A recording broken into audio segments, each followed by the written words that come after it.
It's all about who visits victory lane here in the NASCAR Euro Series. No doubt, this year will be my year. This year I win because I have all the cars to arrive in the victory. Last of the late breakers into the first corner. He gets the position. Fabulous driving. We have already 2 championships and we want the 3rd one. I have one obsession and one goal, it's to win. I'm Patrick Schober and I'm the best NASCAR driver from Austria. Ladies and gentlemen, we have only one result. Get the 2nd ring. Welcome to Ricardo Tormo here in Valencia. Are you ready for pure racing?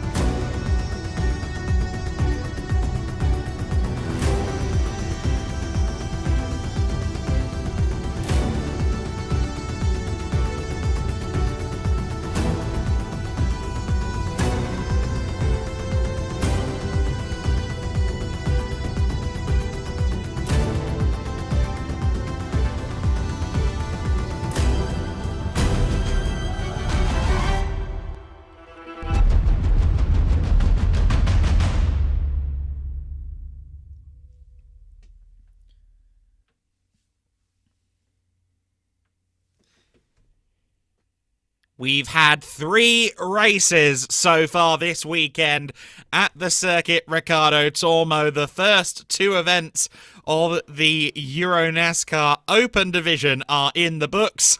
It's now time for race 2 of the weekend for the Euro NASCAR Pro, where the big boys play. And it is going to be a very compelling motor race. Paul Giffreau was our first winner of the 2025 season 24 hours ago on the opening event of the year. A commanding race victory from Giffreau. However, behind him, every inch of the way, was Thomas Chrysonis. Chrysonis, who seems to be something of a surprise package this year. 2nd in yesterday's race. He was on the back of Giffreau for much of that race, and he now starts from pole position for today. Here is how the standings line up at the moment. Paul Giffreau, your championship leader ahead of Chrysonis. Ivan Muller making his first appearance in Euro NASCAR this weekend. He's 3rd in the standings. Garelli, Hasemans, Garrett Lowe, Erkeli, Siortzis, Mura and Reberg. Of course, that's also your top 10 from yesterday in the overall standings. Kenko Mura winning the Challenger Trophy yesterday, and Paul Giffreau, of course, winning the Junior Trophy. It really does feel like a youth movement at the front of the order with drivers like this man, Paul Giffreau, Andre. Yeah, thank you so much, Adam. Ça va? Ça va très bien. Avec with those guys, it's always good to be here. Yeah, I'm feeling confident for this race. They give me a lot of energy. I can imagine that. How to make it 2 out of 2? What? How to make it 2 out of 2? Not taking risks at T1, waiting for the place to go. No, not taking any risk. We are good at the championship, so yeah, we just have to make points. So yeah, so we have to get out of T1, and then we will see the race. But I will not.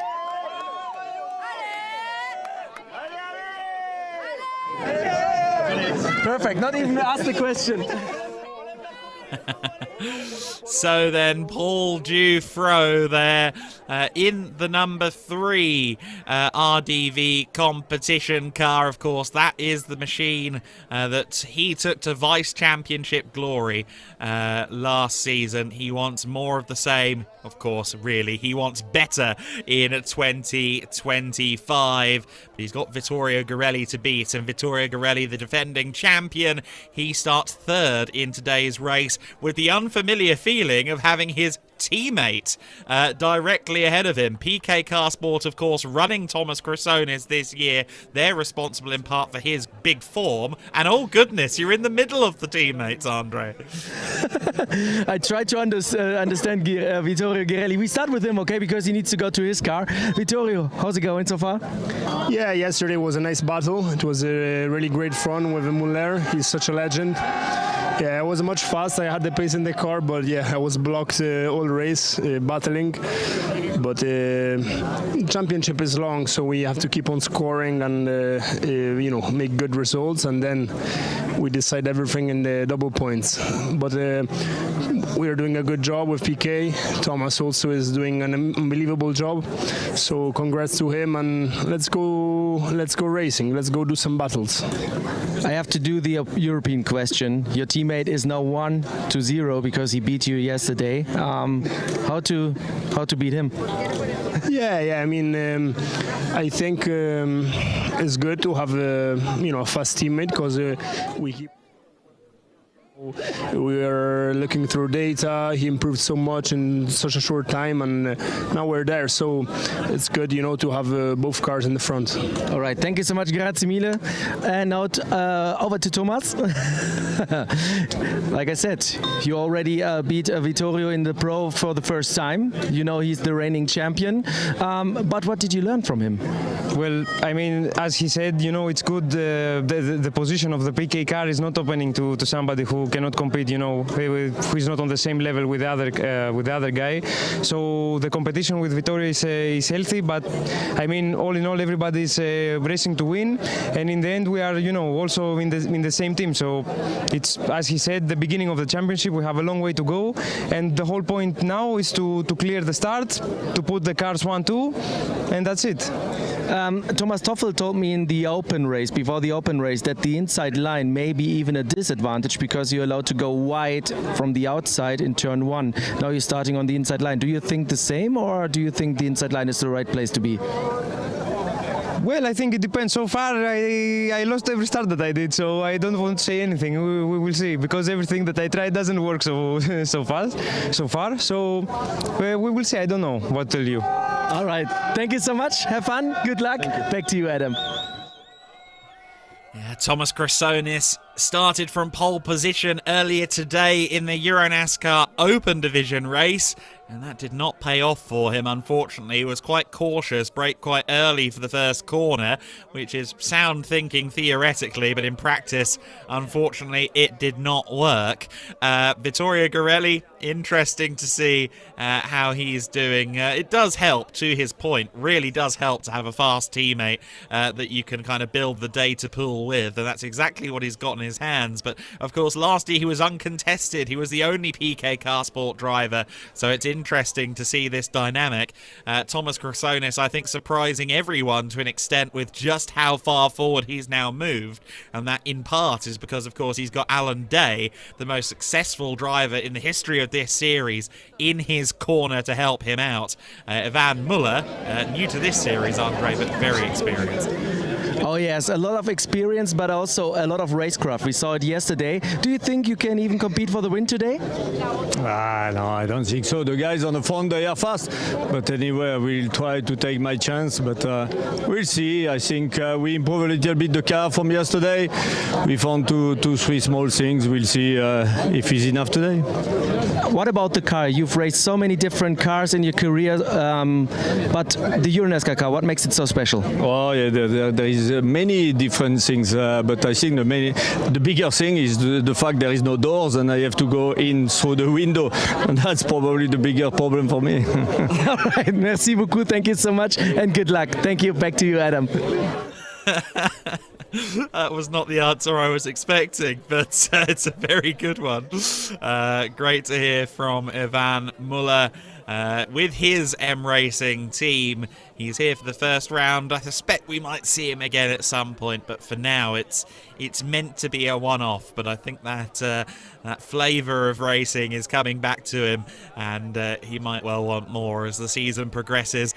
It sounds like we're going to have Jan Olacher in the car later on in the season, and that is going to be thrilling to see how one of the best touring car drivers in the world today stacks up against the Euro NASCAR field. There you can see the number 99 Promotion machine. That is now backed by BS Plus Competition, the renowned sim racing outfit, and that's because that man, Garrett Lowe, is at the wheel. Garrett, who has got an amount of real-world racing experience, but Of course, the sim is where he's done a lot of winning. He's an eNASCAR star, and making this trip across the Atlantic, making this trip into the NASCAR Euro Series from eNASCAR, it's really interesting to see. He was the regular season champion earlier this year in the Prodigy Series, which uses radicals for sim racers out in the US. That's also kind of a hybrid racing series, and Garrett Lowe is our hybrid racer. Yes, Garrett, what an amazing start to this season. How do you enjoy it so far? Yeah, it's been a blast, man. I've had a lot of fun. The atmosphere has been great. Great teammates, great team, and great event. So far, been a blessing. So happy to be here and super thankful for all the opportunities. When you compare NASCAR in the US and NASCAR in Europe, how is it? It's comparable but uncomparable. The event itself is completely different. Obviously, only one oval, but the atmosphere is electric. Like everyone wants to be down here and see these cars because they're so not only iconic, but they want to see them up close. It's not something you can see much in Spain. So yeah, absolutely, it's electric. All right, thank you so much. But now we have to do something special. As Ivan Müller said, it's so hard to get inside one of those cars. I asked the mechanics if I'm allowed to do it. So Adam, please commentate this now. It's going to be a lot of fun, I think. Garrett should commentate on it using your mic. Oh, wow, okay. Nimble, Mr. V-Gold. Very good indeed. With all the... I think it's quite okay, right? Carl Edwards backflip, mate. Carl Edwards backflip. That's your next task. So that's how you get in there, and Andre is slightly more... I get to commentate the broadcast because he got in the car, so we've swapped roles now. There you go. Thanks, Garrett. Thank you so much. I didn't think that sounded like Andre when I heard an American voice. It was Garrett Lowe. Great to hear from Garrett. And the promotion team, very, very fun guys. The German outfit, the first team ever to win as a German outfit in NASCAR competition. And always so exciting to see them developing and growing, which they certainly are doing. They've got 2 cars on the grid this year, of course, as with last year. And it is going to be Garrett Lowe and Julian Rehberg. Meanwhile, Vladimir Osiortis, Andre. I have to be honest, leaning on a car and look a little bit cool is better than climbing in for me. But you're used to it. Vladimiros, how's it going so far? Well, it's going well. New season, finally. The wait is over. First race yesterday, good pace, I can say, out of troubles, clean race, good points. P6 today, and better starting position. Again, clean race, good points, and we keep going step by step. I would like to thank Speedhouse for the opportunity this year because it was a tough season last year, but I think we are back stronger. And we showed our pace. Yesterday in qualifying didn't go as planned, but we are coming back. How's the feedback so far from your home country, from Cyprus? Well, Cypriots are always proud. I am proud of my island, and I am proud to represent them one more year here in Euro NASCAR. And I hope today that after 2 years, the Cypriot flag will be again on the top step of the podium.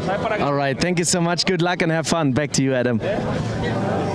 He's in a good position, Vladimir Osiortis, 6th on the grid. That's one of his strongest starting spaces for quite some time. Outside of the 3rd row. Being on the outside here isn't the worst thing. You can sweep around the outside at turn 1 here at the Circuit Ricardo Tormo. Osiortis in the top half dozen. He's got his eyes on that podium. Top step, clearly his preference.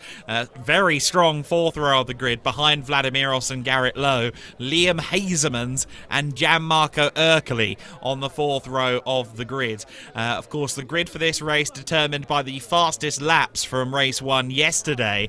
So it's all about who found pace out there on the track, who maybe had some clear air at one point in the race.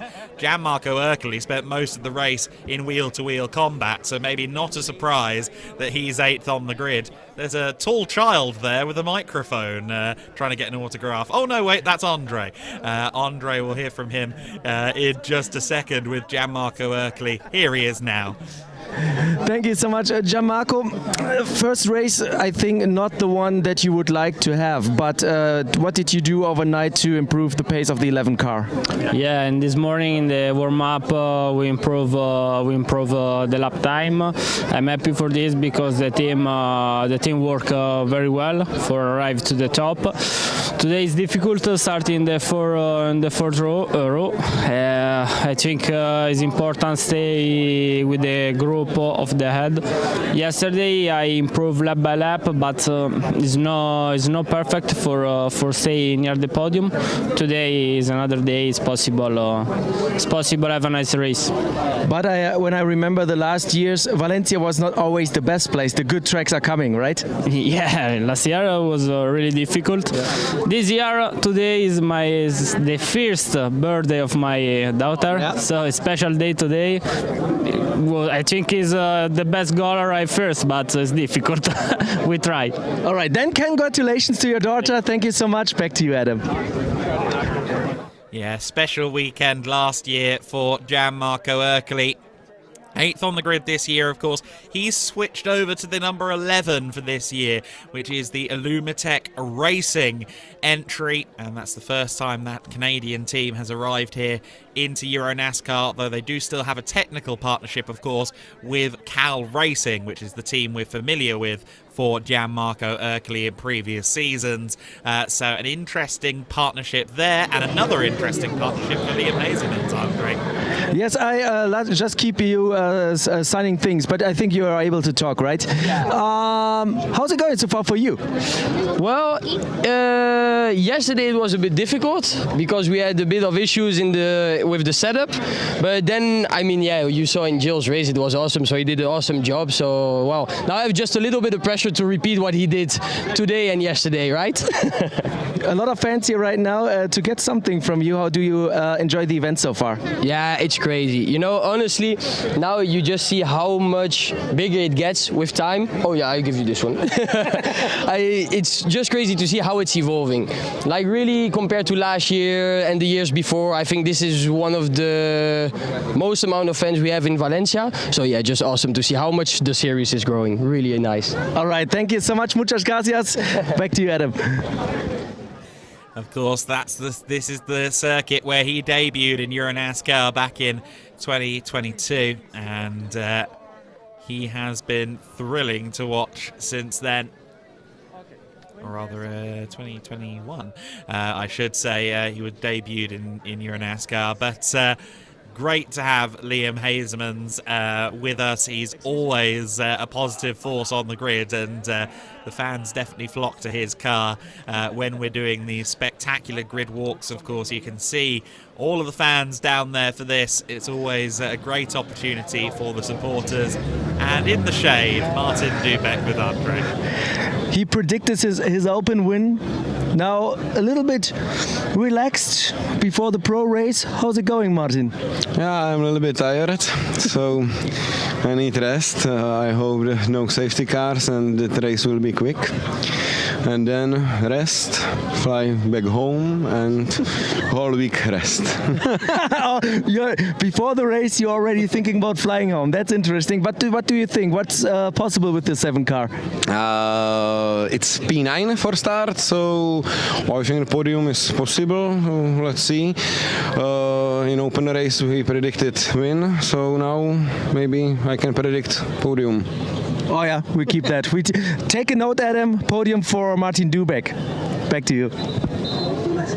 Got it, noted. Podium. Cool. Martin, good luck, my friend. Martin Dubeck lining up from 9th on the grid in this race. He's alongside Sebastian Blakemolen on the 5th row of the grid. Of course, Blakemolen back in the series this year. Mikael Blakemolen is also on the pro grid this season, which is exciting to see. Now this is the 47 car of Max Maserati, only now making its way out onto the circuit. So Max has had some issues, seemingly. They've been working on the car down at Marco Stipp Motorsports, and they've just got back out there. Sebastian Blakemolen is with Andre. Yesterday I tried to interview you, but then we had the national anthems, and I promised you to come back. Here I am. Yeah, and now I'm even more far to the back. Yesterday 8, now 10. It was a difficult race yesterday. Pushed off by Capelli a little bit. He outbraked himself and tried to outbrake me, and ran to the gravel bed. No time, so 10th today. So long race. My first question is, as a team owner, Bruno Mulders in Open. How proud are you? It's insane. It's his second car race. His qualifying time was already okay. His first start ever in a race car. He was a bit cautious, of course, but the race 2 was perfect, brilliant. Yeah. What about you in this pro race? What do you think? Top 5 possible? Because the pace is there in the car, right? The pace is there. I think the team did a good job the last winter, and the cars are good. So hopefully we can gain some places. Right. Thank you so much. Thank you well, and have fun. Back to you, Adam. Always great to hear from Sebastian Blake-Molen. As he said, Bruno Mulders with one of the performances of the weekend earlier today in the NASCAR Open race, his second ever race in a car, having previously been a karting star, and second position overall, keeping pace with the race winner, Martin Dubek, of course, the reigning champion, Martin Dubek, and that was a thriller from Bruno Mulders. As you can see, we are within a dozen minutes of the command being given to start engines. Strom watches giving us the countdown to the command, and we can see there one of our drivers giving the thumbs up. That's I see. I think that might have been the other driver in the 69, although the suit didn't match that. I believe that was not 69, sorry. That was one of our new drivers from NASCAR Open. I must admit I haven't figured out all the faces yet. There is Jill Linster giving his signature away to some of the fans by the Retty Jones racing car. That's their new collaboration for this year, of course. RJR, the US NASCAR team, expanding into Europe in collaboration with Hendricks Motorsport, with Jill Linster, and with Liam Hazemans. And always fun to see that crossing of the borders of the Atlantic Ocean. And we're seeing more and more of it, of course. The Cup Series is going international this year with a trip to Mexico. The Mexican Series, the Brazilian Series, the Canadian Series are all doing incredibly well at the moment. And of course, as the only continental series, the NASCAR Euro Series continues to flourish on this side of the pond. And when the delegates and representatives from American NASCAR come over, they're always wowed by the atmosphere at these events. Vladimir Osiortsis there stood by his Mustang. Of course, as he said, new collaboration, him and Speedhouse, switching teams for this year. It seems that it's paying dividends. Didn't really show it in qualifying yesterday, as he alluded to, and that affected his race 1 performance. But now from 6th on the grid, there's the potential for him to really push, really move on through. The fans now being ushered away, and they will make their way up to the grandstands to see this race take off. About a minute's time as well, we will have the national anthems. I've just been told it was Daniel Schapke, one of the rookie challenge drivers, that was making a show for the camera earlier on. And he, of course, running on Fridays in that regularity format event. So great to see him on the grid. And now, the national anthems.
then the national anthems of the United States and Spain playing out here at the NASCAR Euro Series event. Here is Paul Giffroy getting himself ready to go now. He's had the fun of meeting the fans and the pre-event festivities with RDV competition. Now's the time to lock in, and we saw a markedly improved Paul Giffroy in 2024, as we did in 2023 when he started this collaboration with the RDV team. Of course, he won the race yesterday, and he'll be looking for more of the same here on Sunday. He told us yesterday about his past with Valencia. He grew up often coming down to Valencia. His family owned an apartment in Valencia itself, and so he carries Valencia very much as his second home. It's on his car, it's on his helmet. The young Frenchman loved the opportunity to claim a win here yesterday.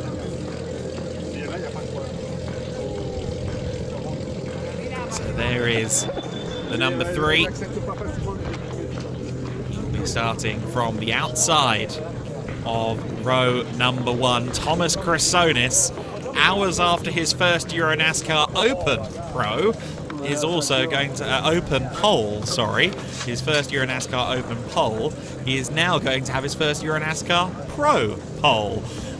He did not get the start that he would have hoped for in Euro NASCAR Open earlier today. Ended up swallowed by the pack, ended up tagged into a spin by Thomas Dombrowski, his teammate.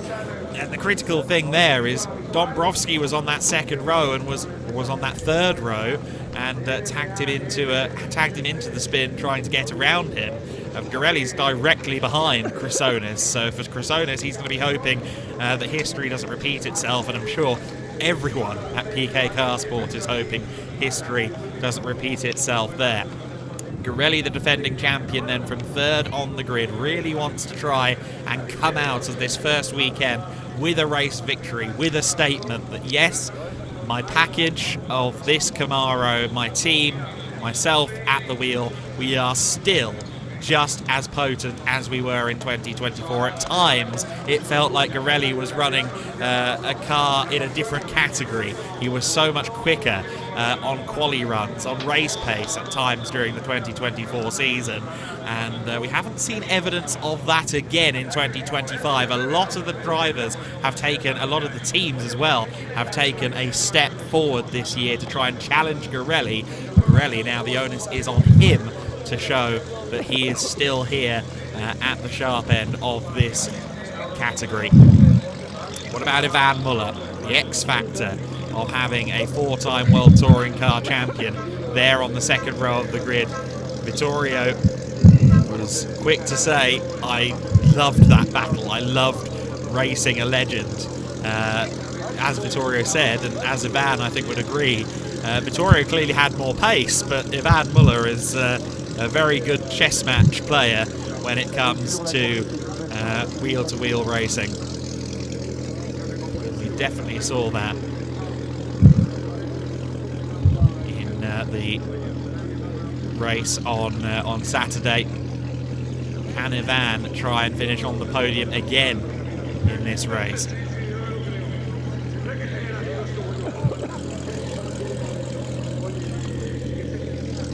See the Camaros, the Mustangs, the Camrys down there on the grid. Of course, if you are new to Euro NASCAR, the cars, mechanically speaking, are identical. They run the same engine, they're built by the same people, the bodies are effectively a cosmetic choice. But it is great to have that representation of the manufacturers, of course, as you see in the NASCAR Cup Series, where it's also Ford versus Chevy versus Toyota, and indeed in Xfinity as well. Can anyone pull off a Kyle Larson-esque drive today here at Circuit Ricardo Tormo? Spoilers for anyone who's not watched Xfinity. You've got 3 seconds to close your ears. Kyle Larson absolutely dominated the Xfinity race yesterday, leading a majority of the 300 laps they performed at Bristol yesterday. Can anybody do the same thing here and just dominate the race, waltz away from the field. Has anybody got the car underneath them to do it? The state of competition, the equality of competition here in the NASCAR Euro Series is such that it is notable and quite rare for someone to absolutely dominate, and that's what made last year's season for Vittorio Gorelli so impressive, because he was that guy. He was the one who had tenths to a second a lap over the rest of the field at times. But this year, teams have taken a step forward to chase him, as we said, and it's been really interesting to watch. 90 seconds until the command is given. It will be an 18-lap race here at the Circuit Ricardo Tormo. There is the option of laps being added to the race in the event of a safety car. They can add laps to the race at the steward's discretion. This weekend we're yet to have a safety car. We have had full course yellows, which don't add laps to the time everyone drives around at a set RPM and a set speed until the hazard has been cleared, and that has done a good job of retaining the race integrity so far this weekend. We're less than a minute from the start of this race, or at least the start of the engines leading into this race. Our Grand Marshal is Joan Aresti, I should say, an MMA fighter. That's our Grand Marshal for today, who will give the most famous words in motorsport, commanding the drivers to fire the V8s into life. 22 cars set to take the start of this motor race. Let's go down there for the command.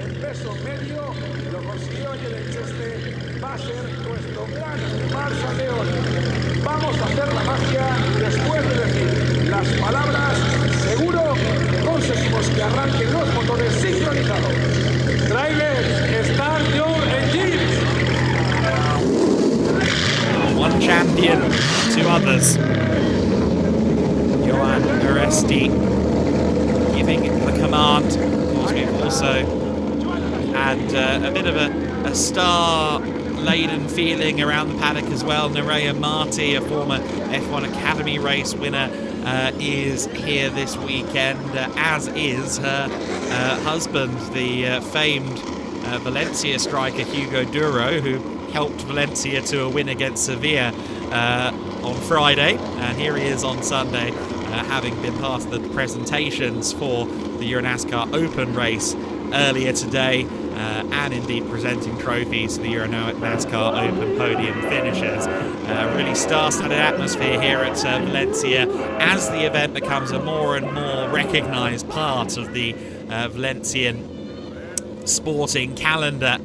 Collaborations with major Spanish MMA competitions, having someone from having one of the active members of the Valencia Football Club here, one of Spain's leading lights in football currently. It's all very exciting, but now we focus in on the racing. We are going to see 18 laps of action here. Thomas Cresonis with a golden opportunity, not just because it's his first Euro NASCAR Pro, but of course because he had pole in Euro NASCAR Open yesterday and it didn't work for him.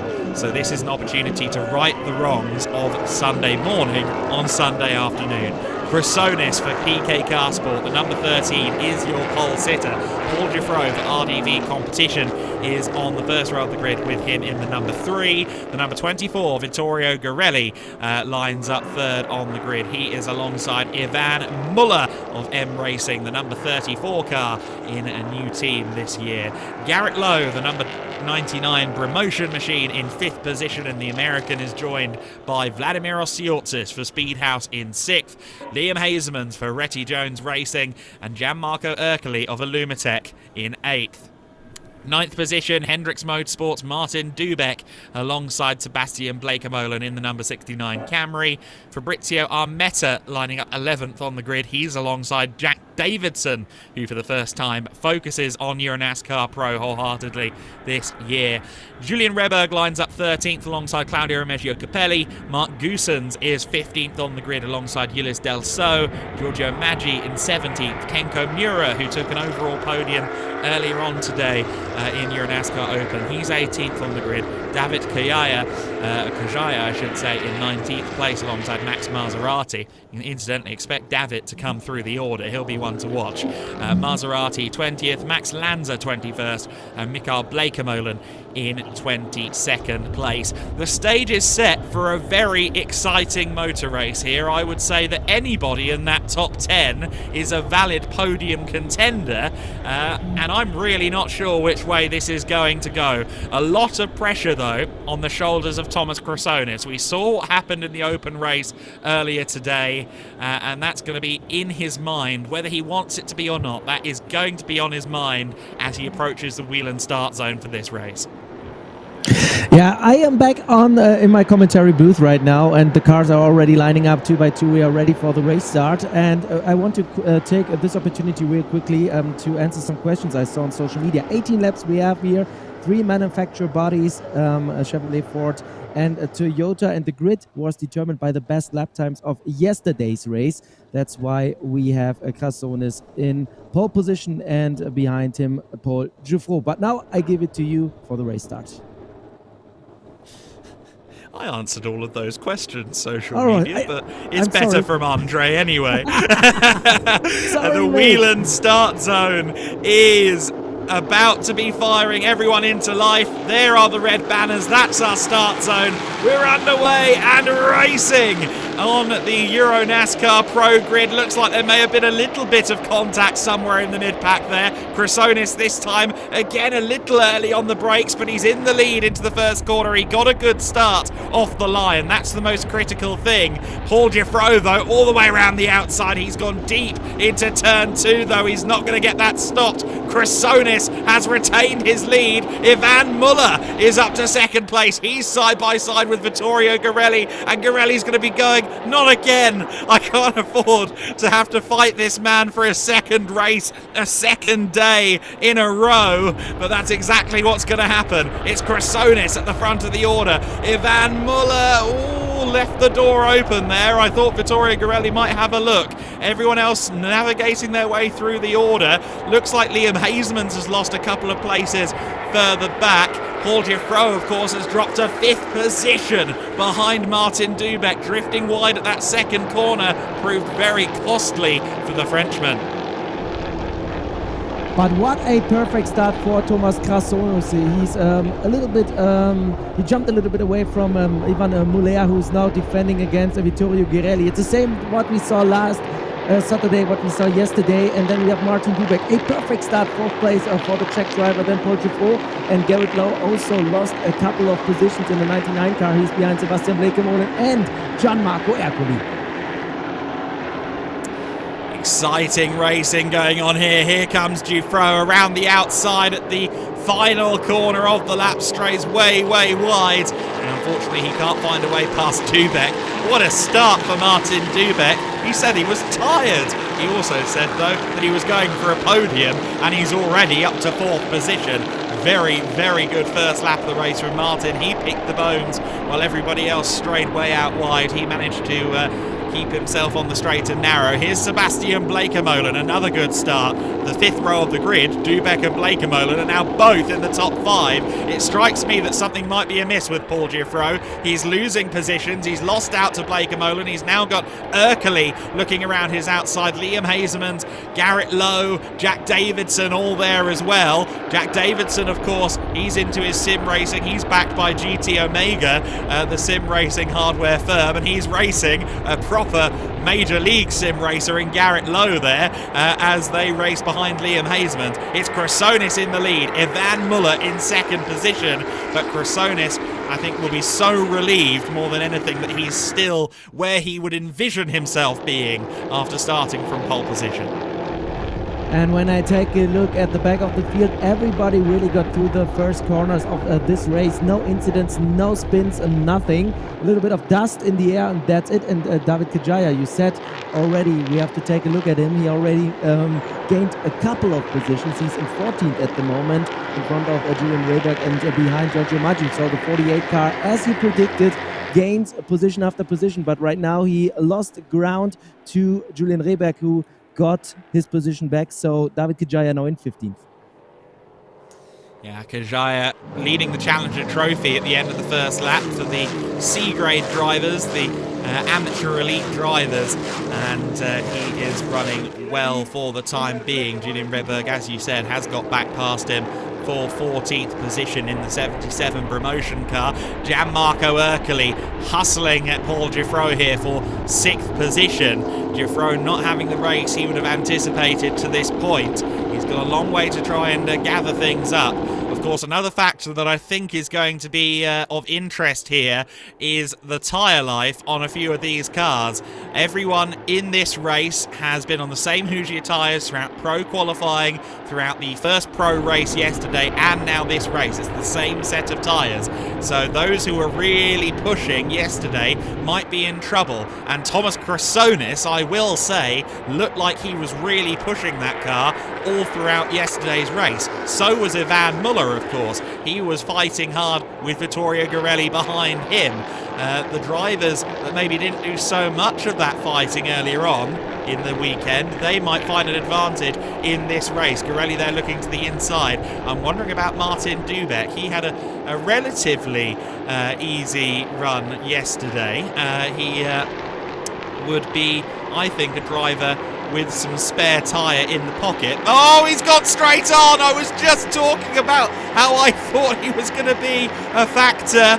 He only did 7 laps yesterday. I thought that might mean he'd have fresh tyres for today, but he went straight on there, and all of the tyres look like they're still up. That looks to me like something's just gone wrong in the cockpit of the 7.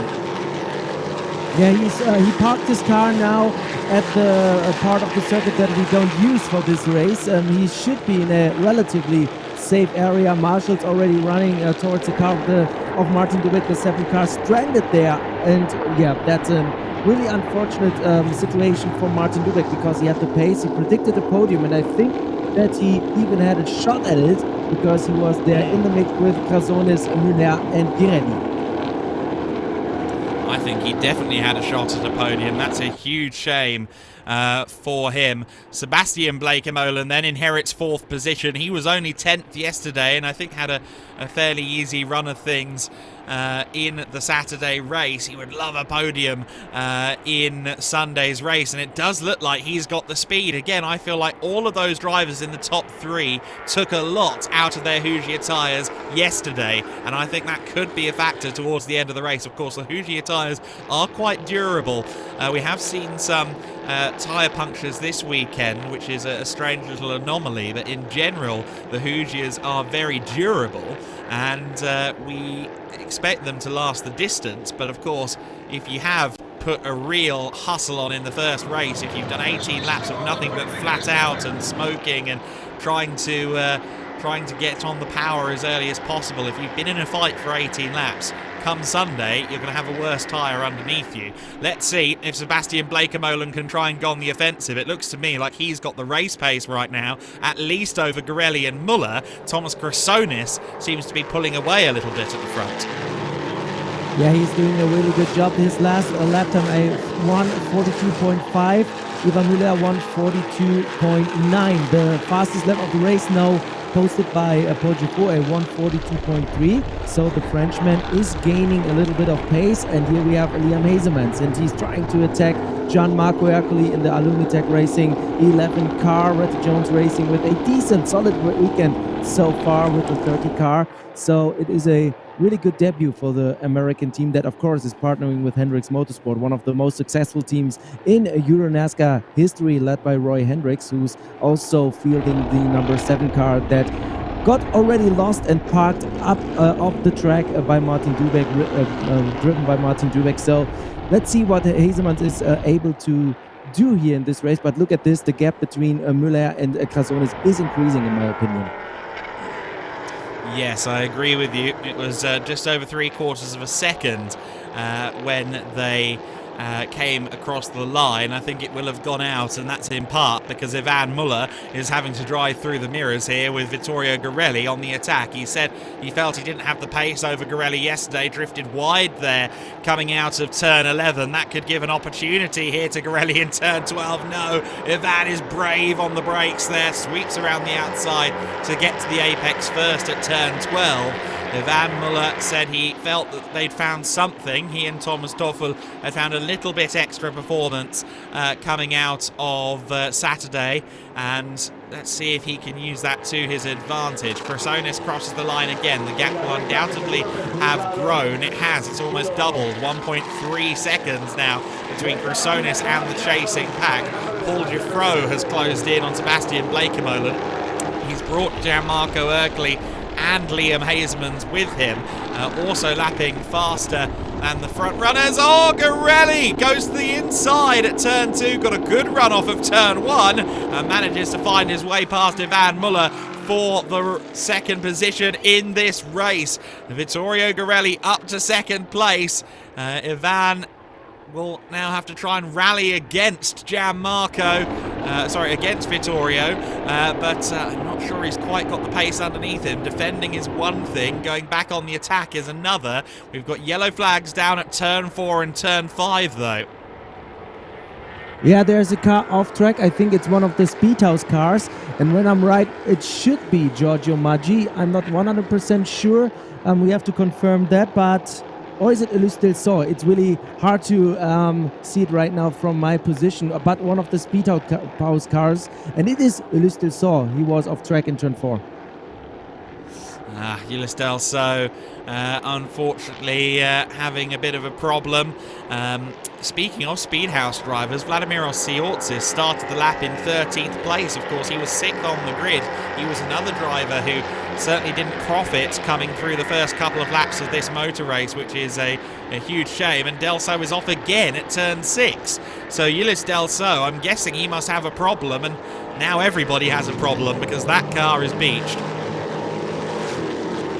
Yeah, I'm taking a look at the moment. The marshals cannot even go there because it's a very unsafe place. So I expect a full course yellow there to recover the car of Ulysse Del Sol. I'm totally, I confirm, or at least I agree that there must be a technical issue. Sorry for that. So then third position is coming under contest now. Vittorio Garelli is well past Ivan Muller. Muller, though, is about to have a bit of reprieve because full course yellow is out. And was that contact between Ercoli and Paul Giuffreau? I think it was. And that has bent Gianmarco Ercoli's bonnet, hasn't it? The car looks a little bit worse for wear. We need to look really at the front of the number 11 of Ercoli. We missed that opportunity there, but certainly looked from the side angle as if the bonnet was more than a little damaged there. Paul Giuffreau obviously absolutely right to go full course yellow speed as soon as it's declared. It just slightly caught out Gianmarco Ercoli there. Yeah, they definitely made contact, and the bonnet looks a little bit bent on the 11 car. The back of the 3 car looks okay in my opinion, so we have to take a look if it's somehow affecting the pace of the 3 and the 11, both here inside of the top 10 and still in the reach of a podium position. Everybody's now slowing down because of the full course yellow. They are still working to recover the car, and Chrysonis still has a, let's say, comfortable lead over Vittorio Garelli. But I'm really curious, Adam, if Garelli now with clean air and nobody in front of him, no Ivan Muller, if he can keep up with the pace of Chrysonis, or if he already used his tires too much. Yeah, I think there's certainly an opportunity for Garelli here. We get a replay of the start. I was again hoping to get a real look at Gianmarco Ercoli to see what exactly it is. I thought it might have even been a piece of the 3 car that's lodged into the 11 bodywork. But this was the start of the race. Chrysonis did everything right that time around. Paul Giuffreau, of course, went skittling out wide at the first corner. Managed to do well to get around the first turn, but turn 2, of course, didn't go his way. Went deep into the turn, ended up dropping outside of the top 5. And that's the real tragedy, really, for Martin Dubek after so good progress in the first lap of the race, 10th to 4th, winning the Euro NASCAR Open race yesterday. We thought he might be able to match his prediction of a podium. And here's another look then at that collision. Yeah, it's not a piece of the number 3 car, I don't think, but yeah, the 11 with that damage. So we've had a few incidents already in this race. But certainly I think we've got an interesting restart upcoming as they now pull the car away. Good efficient work from the marshals here. Ulysse Delso's car's just a few seconds away from being put behind the wall. And to your point, yes, I think Vittorio Garelli is about to go hunting for Thomas Chrysonis. And we are back to green. And Sebastian Bleekemolen takes opportunity to go past Ivan Muller. A perfect restart for Sebastian Bleekemolen, but Ivan Muller is trying it now in turn number 2. He dives to the inside. They are still side by side, and the number 34 car makes it stick. Yeah, perfect overtaking maneuver here from Ivan Muller, countering the attack of Sebastian Bleekemolen. Yeah, that was very good driving there from Ivan. He got slightly caught out going back to green flag, but Sebastian Bleekemolen has ended up back behind him. They've both got to be wary, of course, of Paul Giuffreau. Bleekemolen versus Muller. That's a nice battle of the famed racing surnames, isn't it? Sebastian and, of course, Mikael. Sebastian's brother, Jerome Bleekemolen, have really established that name as one of the top ones in Dutch motorsport. And oh dear, Kenko Mura, another driver with problems, and that is a shame to see after his great performance in Euro NASCAR Open earlier on in the weekend. Go on. Yeah, he's not the only one. Sorry, Adam. I see another Speedhouse car parked on the track. Outside of turn 6, not on the racing line, but also not in the gravel trap, but the car is parked, so I expect another full course yellow. We have another full course yellow, and we nearly had an accident as we went to full course yellow. Ivan Muller was the first to react to the FCY. Both he and Sebastian Bleekemolen were quicker on the buzzer than Paul Giuffreau, who had to take evasive action to avoid the back of Sebastian Bleekemolen and the back of Ivan Muller. That was well avoided there by Paul Giuffreau, and he's put himself well back to make sure he didn't gain an advantage, but that was a heart-in-mouth moment. Vittorio Garelli barely got any time to get his eye back in up against Thomas Chrysonis, and of course for Chrysonis this is all quite advantageous. This is time where his gap can't be ebbed away from him. He can retain his gap. Of course, if we went to a safety car, that would be much worse for Thomas Chrysonis, because all of his hard work would be dissipated to nothing, and he'd have Garelli, Muller, Bleekemolen, Giuffreau, Ercoli all on his boot lid. Just before we went back to full course yellow, I was going to say Liam Hazeman's lost positions, and we're seeing why. I think he tried to get past Gianmarco Ercoli there and ended up losing out to Garrett Lowe after running wide at turn 2. But there's a different angle of what we saw live. Paul Giuffreau having to duck across the grass to avoid an accident as everyone went back to full course yellow. They are now also recovering the car, I think, of Giorgio Maggi, the 33 car of Speedhouse, after the retirement of Ulysse Delso in this race. So now the second Speedhouse car parked on a track. They will put it into a safe place, but really unfortunate, of course, for the team led by Luca Lasea. 2 cars out of the race. That means that Sorces is the only one left over in the 64 car. Big shame for Giorgio Maggi earlier on, and now for Giorgio Maggi now and for Ulysse Delso previously. Both drivers from Speedhouse having issues, and as you said, Vladimir Siortsis the only one left standing.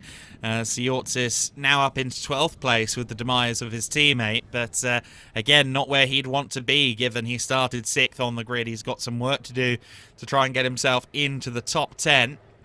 Currently just behind Fabrizio Armetta and Julian Reberg. We've been told to be ready for green flag. We are ready for green flag, and look at that, Liam Hazemans was quick to get back underway. He moves in to 7th place again, catching Garrett Lowe out. On this occasion, Ivan Muller was quicker to get back to speed. He remains in 3rd place, just ahead of Sebastian Blaker-Molen. That battle for 3rd place will continue, and now Vittorio Gorelli can firmly focus on hunting Thomas Chrysonis down. We'll see what the gap is this time by. Of course, the 4.1 second gap between them at the moment isn't reflective of anything because that was under full course yellow.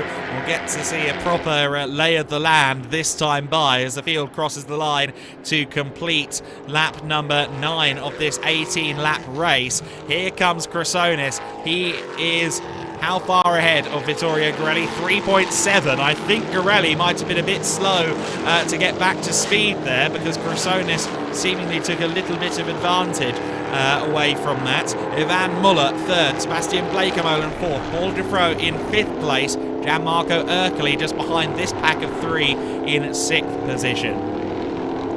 And I think that Liam Hazemans got past Garrett Lowe again, so Lowe now in 8th place, Liam Hazeman in 7th place, behind Gianmarco Ercoli, and here we see the battle for the 3rd place, for the last spot on the podium. Ivan Muller fending off all attacks from Sebastian Blaker-Molen and also Paul Dufresne, yesterday's pro race winner, and behind this trio we have Ercoli and Hazemans waiting for their opportunity. It's a very nice four-way battle that we have here right now, and I'm taking a look at the sector times.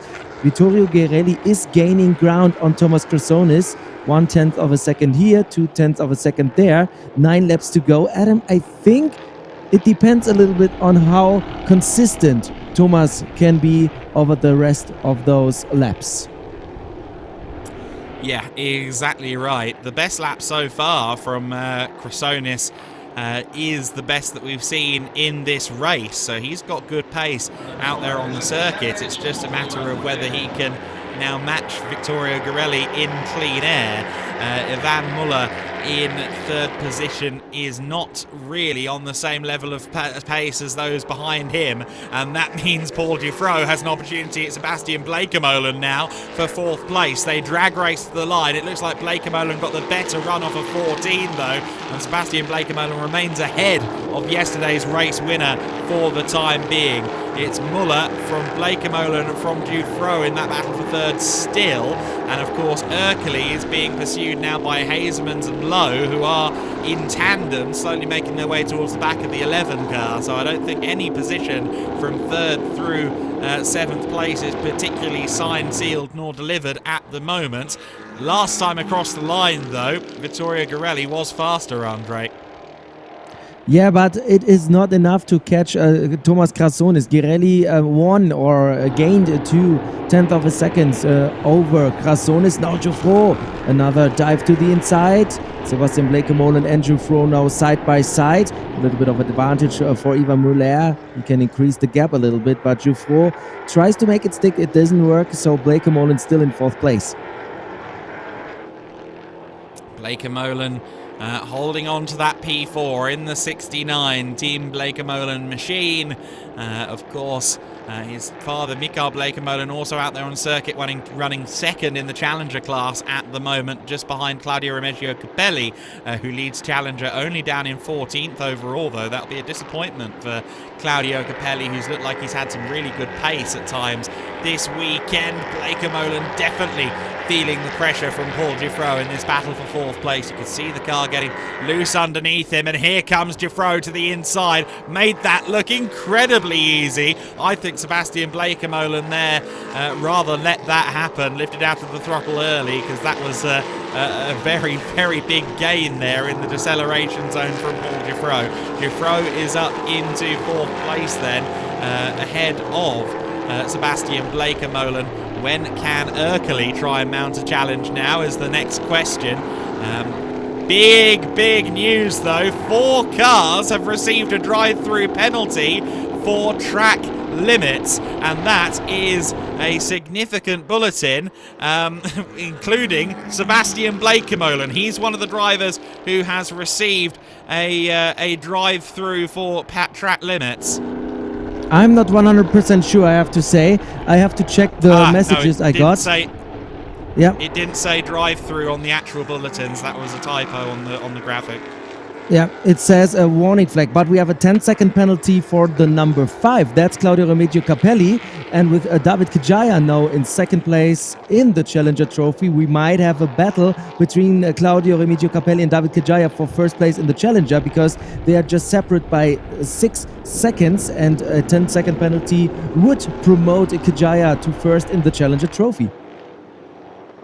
Still waiting for clarification as to what's going on with that penalty, because we understand that bulletin didn't seem correct, but we're waiting for an update on that at the moment. There was a 10-second penalty dished out to the number 5 car for track limits, Claudio Remigio Capelli, so he's been a little bit naughty apparently. And here comes Gefro to the inside of Ivan Muller. That's a move for 3rd position. Can Ivan fire back? He's got the inside line into the first corner. Ivan Muller, we need to focus on that battle for 3rd place. Jack Davidson, meanwhile, is having a fight with Julian Reberg that's getting physical. Vladimir Osiorts is involved in that as well.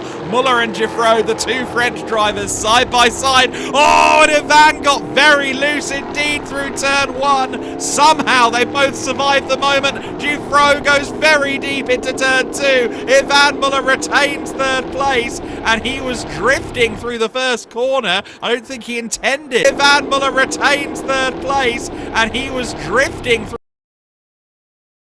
Intended to fall. Number 3 that wide.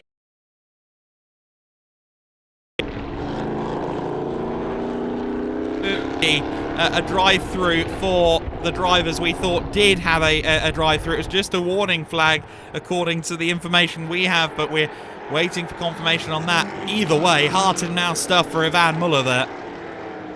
And I can also tell you that Julian Reberg did lose the battle against Jack Davidson. He was ahead of the 21 when they crossed the line, but Jack Davidson now back in 10th position, Julian Reberg in 11th, and then we have Vladimir Tsotzis ahead of Fabrizio Ametta, Mark Goossens and Claudio Remigio Capelli. So in the end, Reberg is still fighting to be inside of the top 10, like his teammate Garrett Lowe, who's right at the back of the bumper of Liam Hazelmans. But Gefro versus Muller. Adam, I think we are ready for the next round. Yes, we are. And Ivan Muller with the drift of the weekend there for sure. Now Paul Gefro is up on his rear once again. The gap between Chrysonis and Garelli has extended out in favour of Chrysonis. Vittorio Garelli's last lap of 43.1. Thomas Chrysonis having a fabulous race at the front of the field. Coming out of the pit lane there was Mikael Blakemolen, so he's lost positions with a visit to the pit lane. Here comes Gefro. He's got the inside line at turn 2. Ivan Muller covers it off as best he can, and again Ivan is throwing the blocks as best he can, holds the position once again for yet another lap. We are seeing across the entire weekend a defensive driving masterclass from Ivan Muller. At the front of the field, Chrysonis was able to open the gap to Girelli again to 3.872 seconds. So I think the pace in a Thomas Chrysonis car is good enough to fend off all attacks from Girelli. He was held off a little bit from Ivan Muller. You see that he had a better pace in the 24 car, the reigning champion from Italy, from Fasano. But that would be, of course, a brilliant result for PK Carsport, the team led by Anthony Kumpen, who won this championship in his career as a driver and also as a team owner. So 1-2 finish maybe for PK Carsport, the powerhouse from Belgium. And when I take a look at the lap counter, it's going to be 4 to go when they cross the line. And Adam, you know what's coming next. I'm going to the podium. See you later. Okay, good luck in victory lane, Andre. To confirm, that drive-through notification that we got seemingly was false. Here is Paul Giuffreau to the inside, and again he makes the dive, but again Ivan Muller gets a square run out of the final corner. He's going to try and get to the inside if he possibly can. Paul Giuffreau trying to squeeze him out. This is fabulous motor racing between Muller and Giuffreau. Ivan Muller brakes for the first corner and leans a little bit there on Paul Giuffreau. Manages to stay within the track limits. Here comes Sebastian Blakemolen having another go now at Giuffreau. And he gets through. Paul Giuffreau went for third and he ends up with fifth. That was not his idea going into turn one, but that's what's happened for now. Erkeli is under huge pressure from Liam Hazeman's behind as well. It was just a warning flag for the drivers, including Sebastian Blakemolen, who were listed as having that track limits penalty, so just a warning flag for the time being, but all drivers have been told to watch their track limits. Paul Giuffreau goes again for fourth position. He doesn't want to stay in fifth. Sebastian Blakemolen gives him the room on corner exit. They're side by side. Hazeman's and Erkeli also side by side as they come down towards turn 8. It's going to be Giuffreau who takes fourth, and it's still side by side between Hazeman's and Erkeli. Hazeman's with the inside line. He moves up to sixth position. Great driving from the Dutchman, and Garrett Lowe fancies an opportunity here as well. He was ahead of Gianmarco Erkeli yesterday, and he will try and be ahead of him again today, all the way around the outside. He manages to get ahead. That was great driving from Garrett Lowe around turn 11. Just hustled it around the outside, moves up to P7, and now he wants to try and get himself past Liam Hazeman's as well, who he's been on the back of for several laps at this point. Number 88 car of Max Lanza has had a 10-second penalty for an avoidable collision. We didn't see that on the live feed, of course, but Lanza down in 16th has a penalty for his troubles. Not that it will particularly affect him. He's got a huge gap between himself and Max Maserati in 17th, who I think is still dealing with a wounded car. Unfortunately, we saw that car come out onto the grid late earlier on, and I think the reason why is still a problem for Max Maserati. He's still struggling to find speed. As Andre rightly said, a 1-2 on the prospect here for Thomas Grossonis and Vittorio Gorelli. That would be exciting for PK. Thomas Grossonis having a great race here in Euro NASCAR Pro. Oh, and look at this. To the inside goes Paul Giuffreau. And this is a side-by-side situation. Giuffreau with the nose ahead of Ivan Muller once again. Ivan goes to the inside to try and get through, but he ends up tapping Paul Giuffreau. Oh, that's a bit physical. Ivan Muller tagging Paul Giuffreau. Giuffreau remains ahead. I think Ivan is going to have to concede that podium unless he can dive at turn 11. He cannot. And Paul Giuffreau, I think, will have gone from enjoying the battle to being a little bit aggrieved with that little contact there going into turn 8. And here's Garrett Lowe. He's on the outside of Liam Hazeman's. Hazeman's retains 6th for the time being. Lowe tries to go around the outside on the gravel. He's desperately working to try and get that promotion car into the top half dozen. He's not going to do it around the outside at turn 12. Hazeman's runs deep into the final corner a little bit, though. If Garrett Lowe can get a good run out of turn 14 onto the main straight, that could be very advantageous for his efforts. Down the main straight goes this car, this 6-car train. And the carriage has rather left the station for Paul Giuffreau now. Now that he's ahead of Ivan Muller, he's driving off into the distance in 3rd overall. I think Ivan is going to have to settle for fighting for 4th now then. Doesn't look like he's quite got the raw race pace yet, but none of that defensive mastery has left Ivan Muller. It's so exciting to watch. Once he gets used to that Euro NASCAR, if he chooses to do more races, he's going to be a force to be reckoned with. Jack Davidson in 9th position. He's defending from Julian Reberg. Vladimir Osiortsis is on the case as well. Davidson and Reberg fighting for 5th in the junior class and 9th overall. Here comes Garrett Lowe again with a good run down towards turn 7 and 8. Liam Hazeman's tries to cover off the inside line there, going into the kink. The closer battle is behind those two we were focusing on, and Lowe went wide coming out of the corner. Manages to stay on the right track for the time being. This is the penultimate lap of the race, so Thomas Chrysonis is going to start the final lap this time by. Chrysonis 5 seconds clear at the front of the order. He's yet to win a race in EuroNASCAR Open, formerly known as EuroNASCAR 2. He is, however, about to win his first EuroNASCAR Pro race, which is sensational. I don't know how many times we've had a driver competing in both categories who's ended up winning a pro race before an open race. I don't think it's happened very often in the past. Chrysonis 4.8 clear of Vittorio Garelli. Meanwhile, Mark Goossens is challenging Vladimiros Siortsis there, going into the first corner. That was for 12th position, 11th position even. Goossens has slowly made his way up the order a little bit. Here's Ivan Muller. Sebastian Bleekemolen waiting in the wings for an opportunity. He's been trying to get past Ivan for most of this race, it feels. Car number 5 with an additional penalty for track limits. We have seen Claudio Remeggio Capelli working that tab, unfortunately.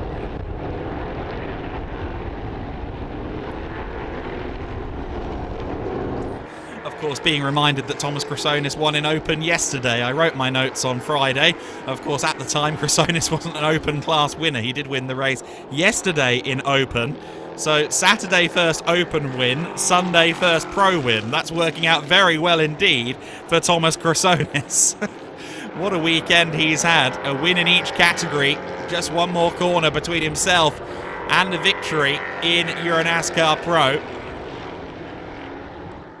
At the start of the weekend, with a new team, a new situation, we didn't know what to expect from Chrysonis, but he's really hit the ground running and marked himself as a favourite in both championships in 2025. He crosses the line for his first Pro Class win, a 1-2 for PK Car Sport ahead of Vittorio Garelli. Paul Giffreau finishes 3rd, Ivan Muller 4th, Bleekemolen 5th, Hazemans in 6th, Garrett Lowe taking 7th place. Couldn't quite get past Hazemans, who looks like he's smoking. Has he had a bit of drama on the final lap there? Oh, Mikael Bleekemolen has a moment in front of the number 48 car of David Kajaya. They weren't even fighting for position. Bleekemolen there caught a slide and hooked himself around on the front end of Kajaya. Looks like Bleekemolen's actually managed to get himself out of the gravel, which is rather impressive. Well, just about everybody except for Max Maserati down in 17th has crossed the line. Bleekemolen was a lap down after visiting the pits earlier on. And of course being Mikael Bleekemolen. What a race that was. Thomas Chrysonis, with my apologies for forgetting that he'd won the Open race yesterday. It's been a long weekend. Thomas Chrysonis, now a winner in Pro, 24 hours after his first win in the Open class. He's now a Pro race winner as well.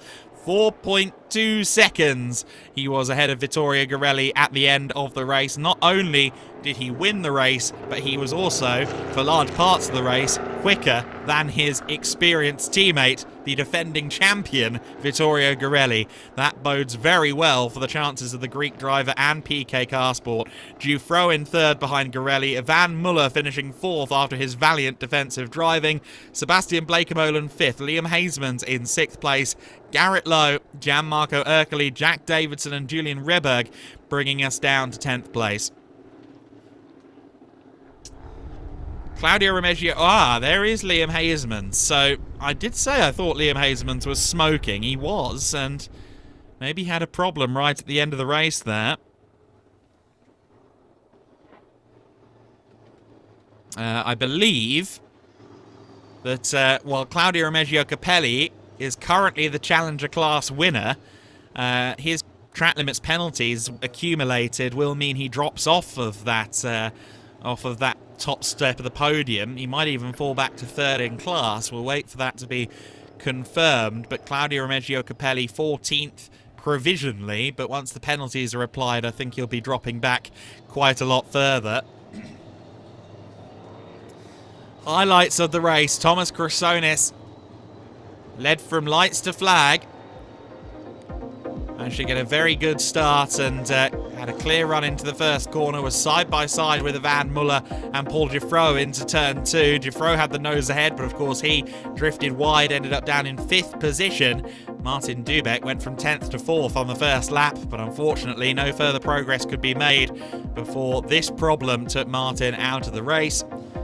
Vittorio Garelli, after several laps of scrapping, managed to move forward and passed Ivan Muller into 2nd position.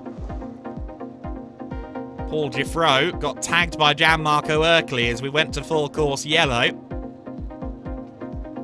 And that gave slight damage to Gianmarco. Liam Hasemans tried to get past Ercli as we went back to green flag. We're only green though for a few moments, less than a lap. And then we went back to full course yellow. Paul Giffreau almost caught out there by Muller and Blake Molan slowing down. And then a couple of laps later, back under green flag, Paul Giffreau getting past Sebastian Blake Molan for 4th position. At least trying to. Sebastian Blake Molan holding on to the place with a good run out of turn number 14, but a couple of laps later, despite Blake Molan, I think, trying to get a good run out of the final corner to try and challenge, Giffreau ended up in 4th, and then, with again a turn 14 lunge, Giffreau moved up into 3rd position. However, he and Muller would end up fighting significantly over the course of the next couple of laps.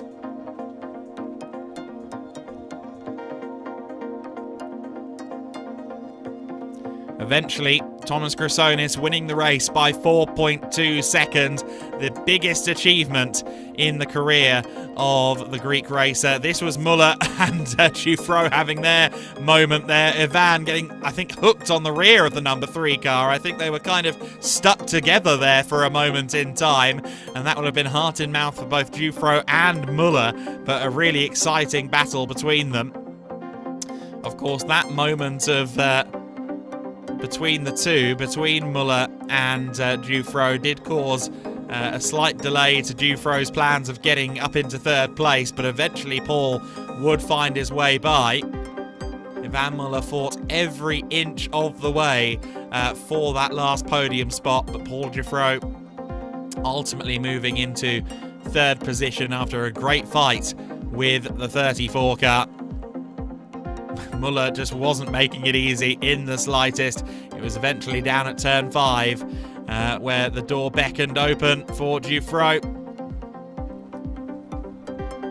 And that was the definitive move in the race. This man, Thomas Chrysonis, didn't have to do much battling in this race. I was worried that maybe he'd used too much tyre yesterday while chasing Paul Giffreau. Those fears proved unfounded. Thomas Chrysonis has had an exemplary weekend. 2nd yesterday in EuroNASCAR Pro, a winner yesterday in EuroNASCAR Open. Did not have a good race this morning in EuroNASCAR Open, unfortunately. But on Sunday afternoon, he has become a first-time winner in EuroNASCAR Pro. A weekend in which he has become a first-time winner in each of our categories here in EuroNASCAR Pro. A brilliant first outing for Thomas Chrysonis as a PK car sport driver, and the Greek ambassador for NASCAR in Europe can celebrate this win. Alan Day is the first to greet him and congratulate him on that result. And I'm sure Alan is saying, you see, we knew you could do it. We knew you had it in you. And the feedback, the advice from Alan Day, the most successful driver in EuroNASCAR's history, I'm sure is invaluable. You could see there they've got the beers out already as well. I think it's all hitting now for Thomas Chrysonis. The Open win yesterday was a big moment for him, but look at this. This is an emotional man. This is a man who realizes, okay, wow, I'm starting to realize that potential. Here's Andre. You've got him. Let's go to Thomas Chrysonis.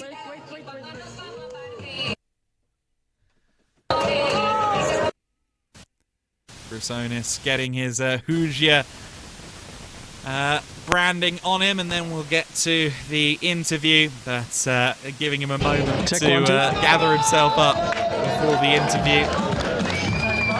Thomas Chrysonis is now there with Andre. Let's go. Let's go. You've done it. You made it. Open race win, pro race win. What a start to the season. First of all, the basics. Costa Mare, Dodoni, Alon Day, Paul Tibas, my friends, my family, everybody. Without them, this is not happening. The team boss, the guys from PK, everybody. It's not possible without a combined effort. So, man, I don't have anything to say. I don't like, what do you want me to tell you? We are 6 years in this championship. And in 24 hours, we did 2 wins. It's the first win of a Greek in a major European car series. We broke every record here this weekend. And hopefully with the title in the end, we can bring in many more. That's all I have to say. You asked me what to say, and you said a lot. So that's amazing for you. And one more question. How does it feel like? Winning. That's it. Winner, number one, big one. That's it. I'm the best this weekend. This is it. We hope to be on the next one and the next one and the next one. That's the goal. All right. Congratulations. You're your NASCAR Pro winner, Thomas Chrysonis. You can see how much it means to him, man. That's so cool to see. Thomas Chrysonis claiming his race victory in the NASCAR Euro Series Open Division yesterday, today in the Pro Division. And again, I think it's hitting him just how much he's progressed over the winter. This new partnership with PK Carsport, the continued partnership with Alon Day. He's got great people around him in the form of Alon Day, in the form of Anthony Kumpen. This is really special stuff that we're seeing before our eyes for Chrysonis. Beers Open down at PK Carsport, a 1-2 finish for the team. And that, of course, is exactly what Anthony Kumpen saw coming. Getting a young talent in. 6 seasons, as Thomas Chrysonis said, it's taken him. But clearly Anthony Kumpen saw something in him to bring him into the team. He saw that potential. He heard from Alon Day the testimony. And here he is in the car, not just in the car, but using it to win. Chrysonis, a surprise package. I knew he'd be stronger this year. I didn't think he'd be immediately in podium and victory contention, but he is, and it's amazing for everyone, especially that man, Andre. I didn't grab one yet, but I grabbed the team manager. So, Anthony, how proud are you of the effort today? Fantastic. 1-2. We had some issues this morning, and then 1-2. It's fantastic. Both drivers did an amazing job. You know, Vittorio had to come back a bit, and then for Thomas, you know, it's his first win, and then he's leading the championship. It's amazing what he did this weekend. So very happy to have these guys. All right, then enjoy the drinks this night, and congratulations back to you, Adam. A happy Anthony Kumpen. Of course, he is an incredible driver and a champion in this series in his own right. Having Alon Day and Anthony Kumpen in your corner is such a luxury, and it's a luxury that clearly Thomas Chrysonis is using to the nth degree. The celebrations, the delight, plain to see here. Lots of very, very happy people to greet Thomas Chrysonis today. The emotions are plain to see.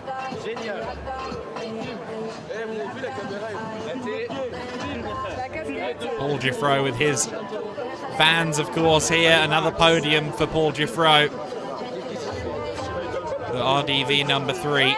Another podium for them, as he tries to fight for the overall title. Of course, finishing behind Vittorio Garelli in this race. Garelli will be absolutely delighted with how his season has started, I think, because the car does look strong, but he will be a little bit perturbed by this new rival in the team in Thomas Chrysonis. All the same, I think he can be happy with how his season has started. I say he'd be delighted, of course. If he isn't winning, he's not delighted. But he did at least get 2 really strong results in the 24 Cup.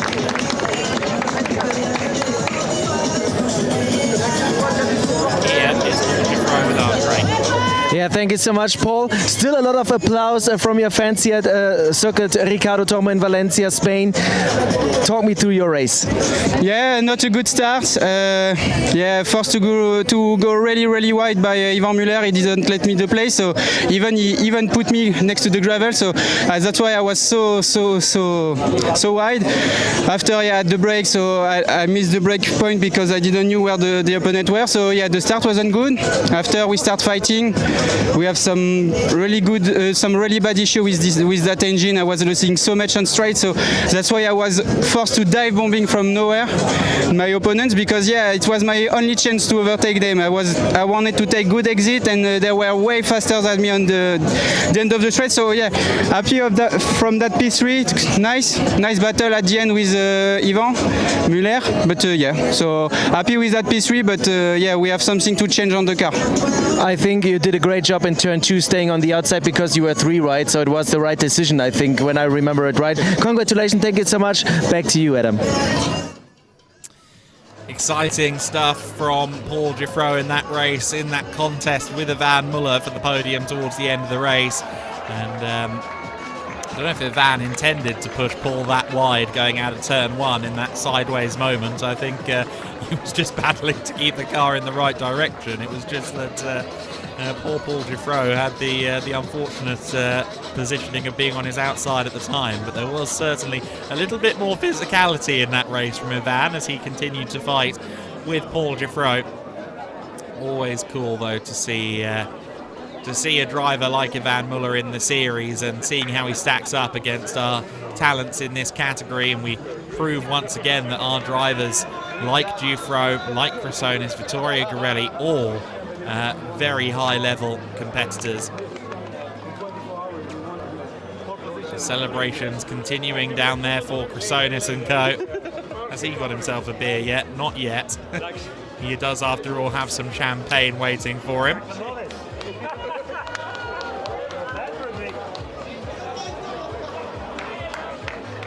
Thomas Chrysonis. Vittorio Girelli, and of course the 48 car. Some insight maybe on the end of the race there from him, Andre. Yeah, thank you so much. First of all, we're talking about the Challenger Trophy win for David Kjaya. Amazing weekend, right? The Challenger Trophy. Yeah, of course. First weekend, 2 podiums. Yeah, it's amazing. The race was crazy because I started from almost last position. I was behind the medical car. I was P19. In 2 corners, immediately I gained 5 or 6 position. But after was some mess on the circuit, and it was full course yellow. After full course yellow, someone crashed into me on my back wheel was bent, and the steering was like this, and I struggled too much. But now I'm here, and everything is behind, and I'm happy. What about that moment on the last lap in the last corner? That was a crazy moment, right? Yeah, that was a lap car, and he went out.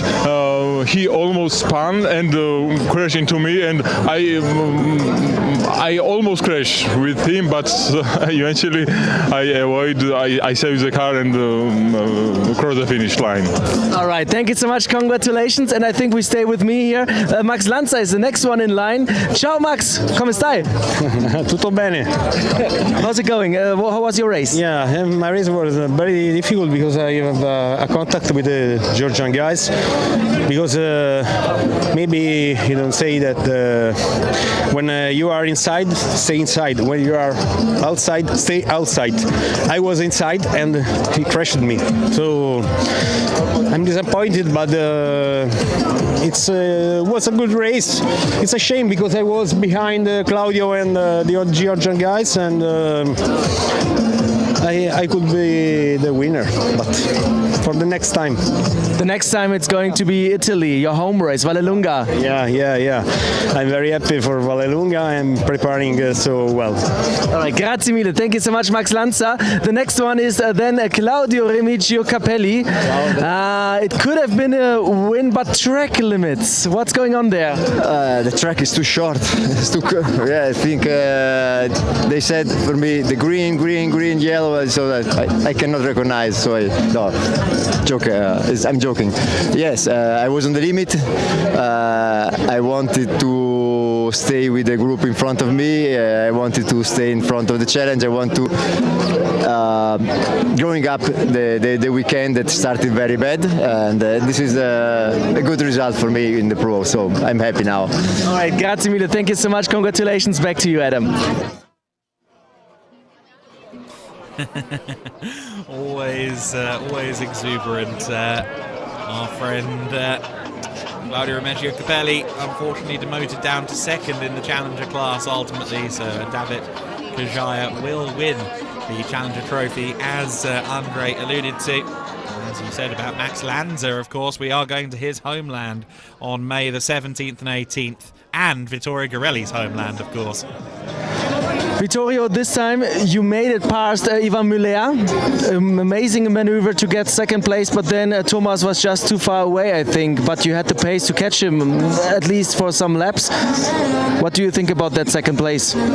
Yeah, I mean, we brought the result home. There was, I lost 5 seconds behind Muller. Then I did a nice maneuver. I braked like 20 meters late, but in first gear it was really on the limit, like karting, last minute move, but it was fun. But then, yeah, I was 5 seconds away. I finished the race 3.5. I was catching a bit, but I also got a warning for track limits, so I just brought the result home. I couldn't catch, 5 seconds in 9 laps. It was impossible.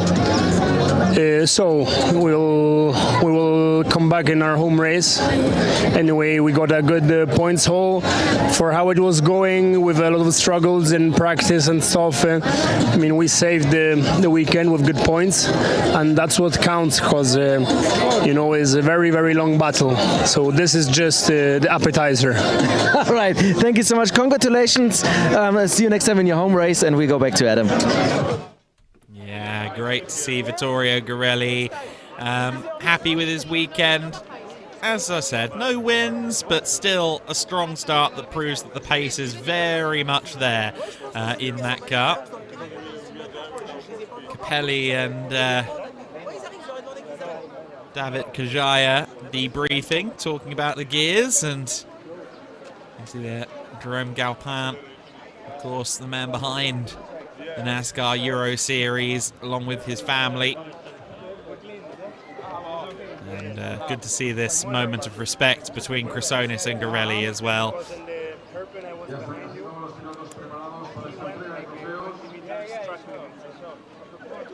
Chrysonis and Garelli debriefing. And 1-2 for PK Carsport. That's huge for the team. Liam Hazeman's there as well, of course.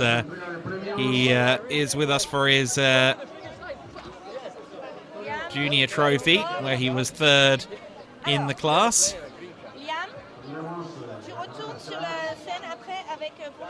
And also a big celebration, of course, for the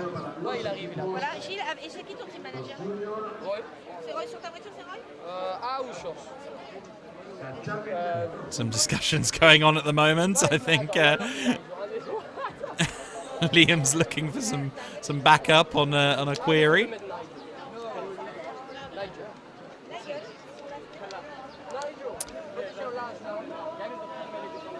He and Jill Linster in their first weekend racing under the Retty Jones Racing banner.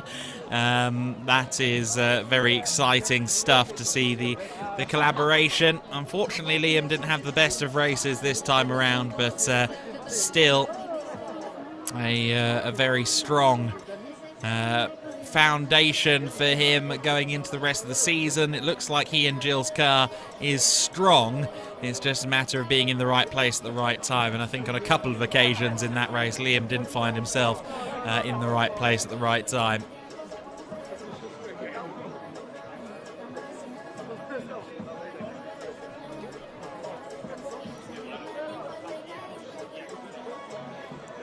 Is that Jill Linster there? Yes, it is. Of course, Linster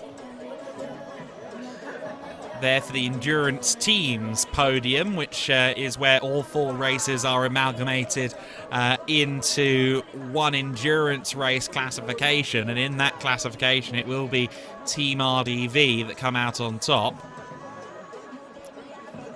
The consistency from Paul Giffreau and Patrick Schauber. They were up there towards the front in all 4 races.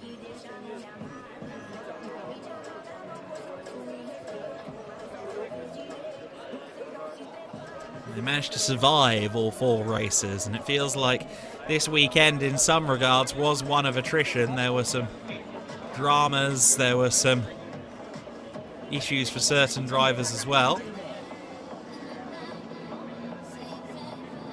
All fairly light-hearted debriefing going on between the drivers.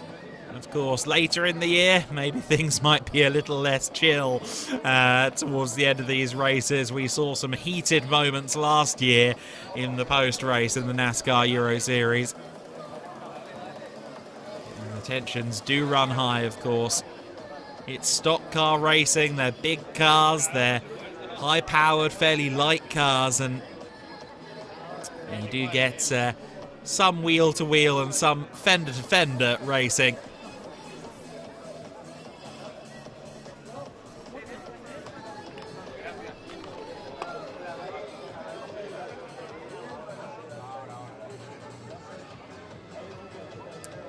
There's the winning car, though, the 13.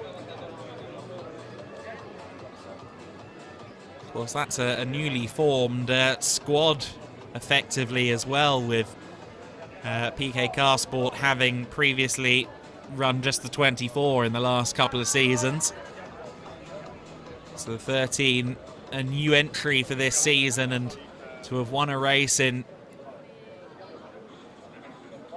Open yesterday and in the Pro Class today is a real sign of great things happening at PK Carsport, the Belgian team. Sounds like we are about to get ready with the podiums, of course, starting with the overall podium. Paul Giffreau set to take the 3rd step. 2 podiums on his first weekend. That's going to be a good effort for him. Vittorio Girelli, 2nd step of the podium, his first of the season, of course. He didn't stand on the podium yesterday, but here comes Thomas Chrysonis to the top step of the podium. And with a 2nd place finish yesterday, with a win today, Chrysonis will leave the first round of the season as our championship leader. What an effort.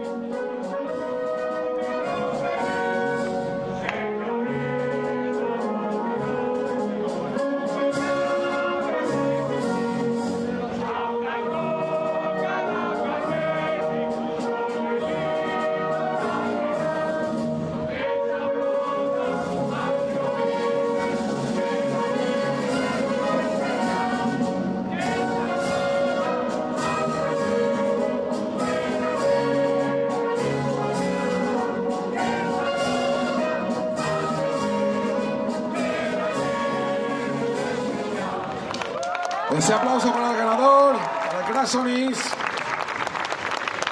Y Marta García, la piloto de F1 Academy, entregará el trofeo al 3er clasificado, chico de casa, Paul Giffreau.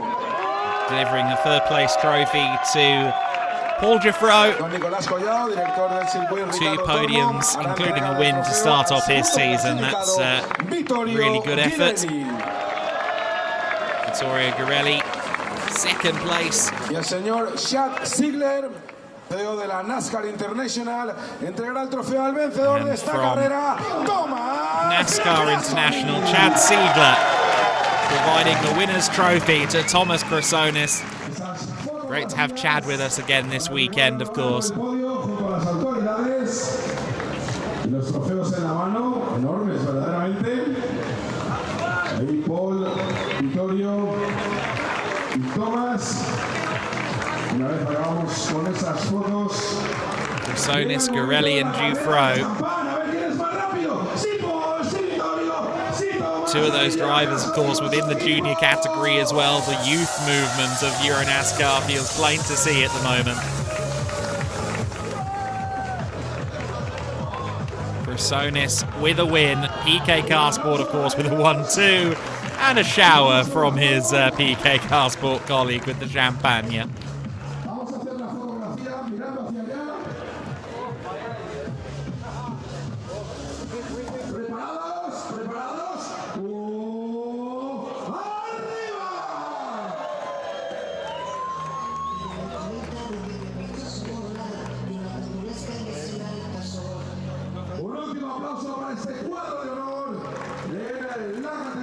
Thomas Chrysonis. He's now a Euro NASCAR Pro Race winner, and the emotional scenes down in victory lane told a story for sure. Next up, it'll be the fastest driver of the event award, which will go to Thomas Chrysonis. Fastest driver of the event, current championship leader. Again, no matter how good he thought it was going to be, joining PK Carsport, a championship lead coming out of Valencia. I think that even exceeds Thomas Chrysonis' lofty ambitions. What a weekend. Marco Raggi from the team at TJ presenting the trophy, the ring, the titanium ring, to Chrysonis, signifying his glory this weekend at Valencia.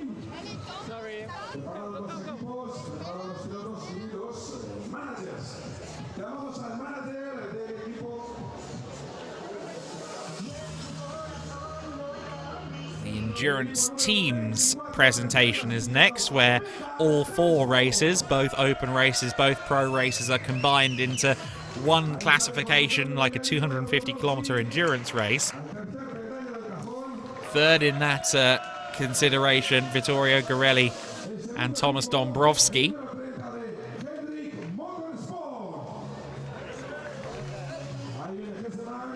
PK Carsport number 24, third step there. Hendricks Motorsports number 30, Linster and Hazeman staying well within the top 10 in all races, and that puts them second in the classification there. The team that was podium hunting, fighting for wins in all four races. RDV Competition makes its way out onto the podium. Paul Giuffreau, Patrick Schauber, and of course Frank, their team manager, up there as well. Paul, Patrick, and Frank on top. We saw a lot of this last year as well, of course. They were the overall teams champions, the endurance teams champions last year too. And the champagne flies once again. I think a lot of that went into Frank's eye, unfortunately. But RDV had such a strong lineup last year. Giuffreau and Schauber, a really good pairing. And we're seeing it again this season.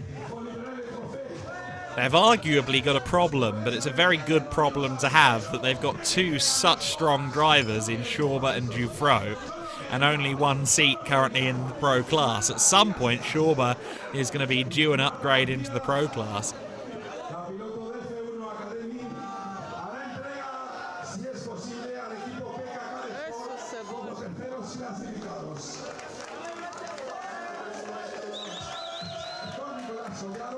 For now, though, glory for RDV. I think Paul Giuffreau will be second in the Euro NASCAR Pro point standings.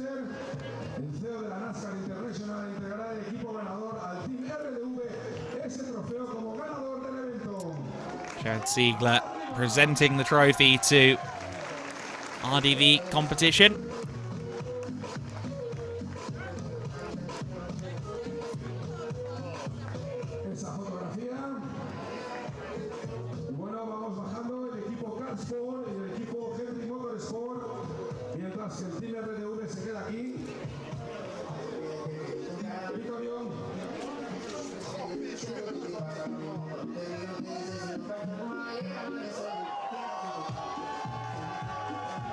Paul Giffro. Still, of course, wearing the Valencian flag in front of his de facto home crowd, since he doesn't have a NASCAR GP France currently to call his own. His long-time second home of Valencia is where he celebrates with his home fans. A lot of his family come along as well.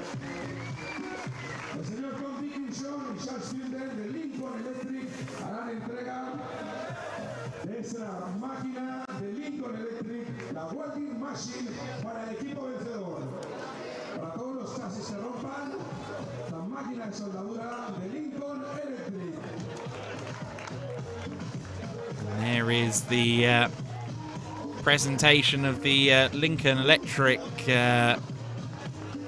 welding machine, which is a new part of the prize for the winning endurance teams. Question is someone going to end up with a half dozen welders by the end of the year?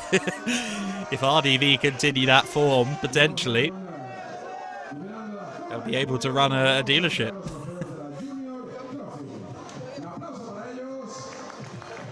Thanks to Lincoln Electric for that new partnership for 2025.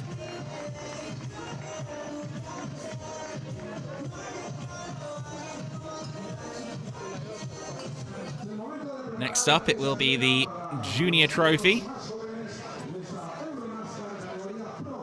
The juniors, of course, Euro NASCAR drivers up to 25 years of age in this classification, and so many of our front runners these days are under 25s, of course.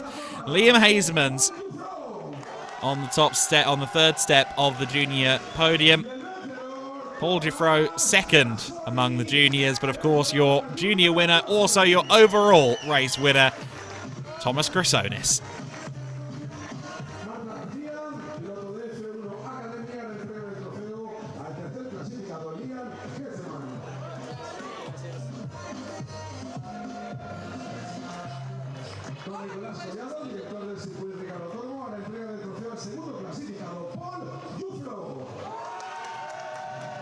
Giffro presenting his trophy, or receiving his trophy there from the circuit director Nicolas Collado, or Collado, I should say. Marta Garcia presenting to Liam Hasemans the third place trophy. Chad Siegler again presenting the winner's trophy to Thomas Chrysonis in the junior classification. So often now, the overall winner, the junior winner, it's the same person. Shows just how strong our young talents are in the series right now.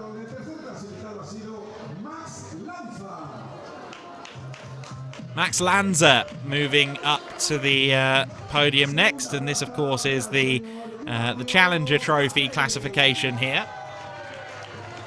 Claudio Remeggio Capelli won the class on the road, but his track limits violations demoting him to second place. Meanwhile, David Kajaya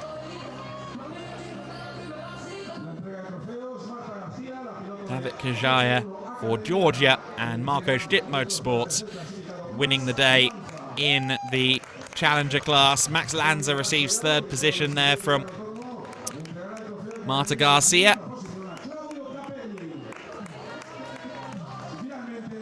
Claudio Remeggio Capelli taking the second step of the podium, and Chad Siegler with presentation to David Kajaya. This will be our final podium of the day. Our last chance to reflect upon what has been a very exciting opening to this 2025 Euro NASCAR season. In both the Pro and the Open classes, it looks like we've got fierce competition incoming.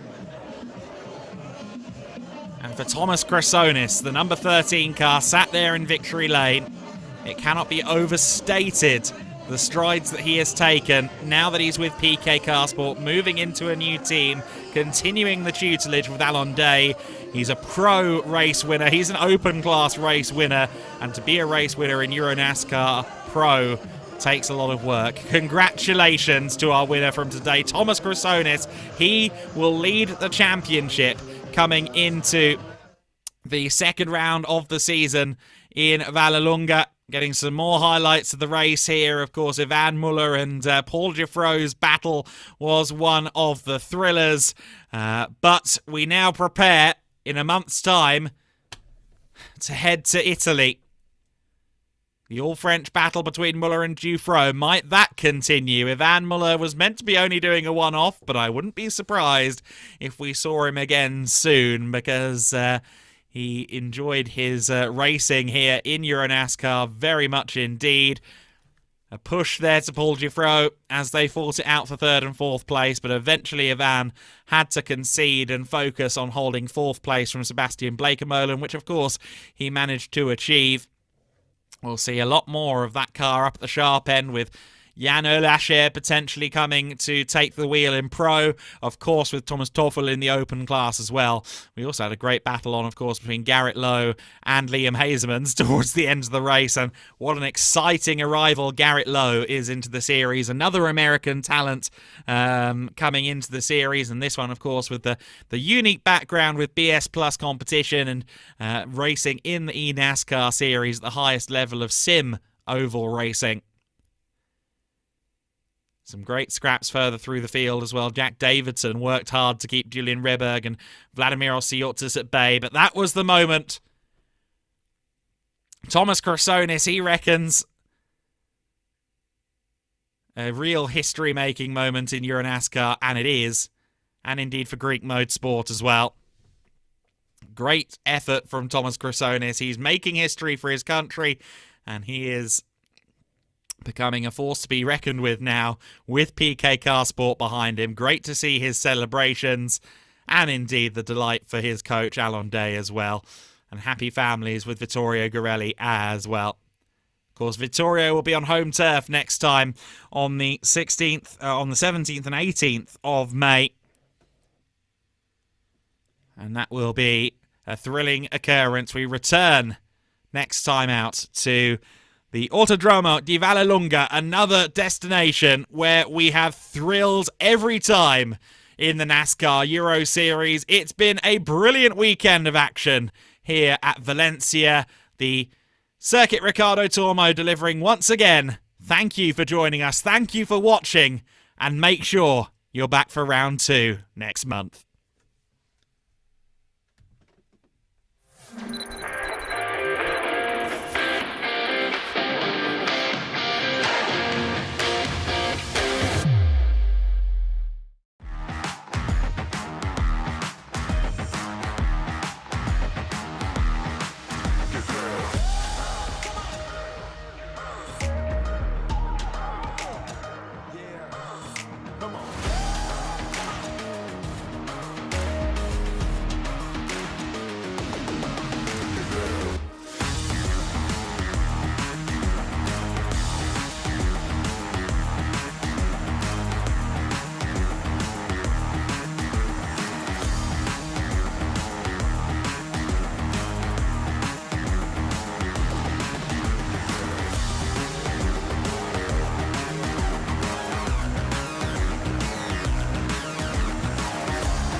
It's all about who visits victory lane here in the NASCAR Euro Series. No doubt, this year will be my year.